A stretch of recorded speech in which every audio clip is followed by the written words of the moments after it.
Hi, my name is Kira Dawson and I'm 21 years old. I've heard many scary stories online. I've listened to them on the internet, I've read them in books, but never in my life had I thought I would experience one for myself. I have to admit, it was terrifying, and I hope nobody else ever has to experience the type of fear that I did, but if you do, I'll just say now that I feel your pain. This happened 4 years ago.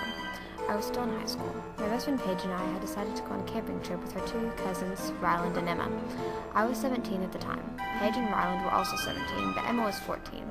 She was a lot younger than us, and we personally didn't want her tagging along, but Ryland's mom told us she was coming with us, whether we liked it or not. So there were 4 of us. My parents had an RV, so we used that for camping. We drove about a mile up into the mountains and then parked the RV about 4 miles deeper into the woods. The RV wasn't anything big or fancy. It had 1 bedroom with a queen-size bed, 2 bunk beds in the hall with a curtain on each so it could be closed while we were sleeping, 1 bathroom, living area, and a kitchen. Perfect for just 4 people. When we got there, Emma opened the door and jumped out onto the first floor, immediately seeing the creek that was right beside the campsite, and suggested we go swimming. After all of us were in our swimsuits, we played volleyball in the water for a while, and then just kind of swam around. At about 7, it was beginning to get dark, so we got out and went inside to get cleaned up and have dinner.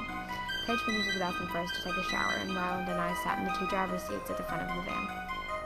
Emma was in the back in the bedroom. We turned on the TV and began to watch a fashion show, and Emma came out of her bedroom, and she looked a little pale. Ryland walked over to her and asked what was wrong. She barely answered. Somebody was out there. What do you mean? Asked Ryland, becoming more concerned. He was at the window, she said. Ryland and I looked at each other, exchanging worried looks. Ryland and I went to the bedroom, and we looked through the windows and saw nothing. We passed it off as Emma's mind was playing tricks on her. We were all really tired after all. I walked back to the living room and made sure the door was locked. I wasn't taking any chances.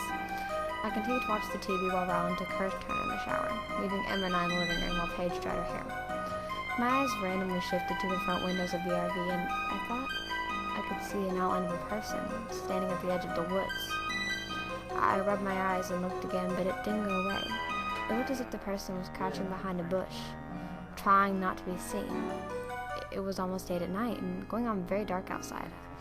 I mean, I could barely see the person. When I didn't say anything to Emma, I knew she'd get scared, but I was a little scared myself. But then a thought came to mind that he may be a lost person just looking for help. But why would he be just sitting there and watching the RV? I just ignored it and was able to tell myself, they're out there, we're in here. But I didn't feel comfortable still. I told Paige when she came into the room, and Paige, being the girly girl that she was, freaked out and wanted to leave immediately. I told her that I wanted to as well, and we didn't waste another minute. We told Ryland and Emma nearly died. She was terrified. I went and got the keys, and I was about to start the RV when I heard a sound to my right. It was the door. My heart sank into my stomach. Someone was pulling at the door to the RV. There was also a locking screen door behind the main door, and it rattled while the other door shook and rocked the whole RV. Paige dove and turned off the lights, which now seemed like a terrible idea given why we were in here hiding somewhere, but the lock seemed to hold and he eventually gave up. My heart was now beginning to beat again as I thought he gave up. I got up off my now position on the floor and flipped the light switch. Paige went back to the bathroom and almost threw up from fear. I started the RV, and the second that I did that, I heard glass shattering and Paige's ear-piercing scream. There was a window in the bathroom, and it was shattered. Emma squealed and I stomped the gas pedal.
I stomped the gas pedal.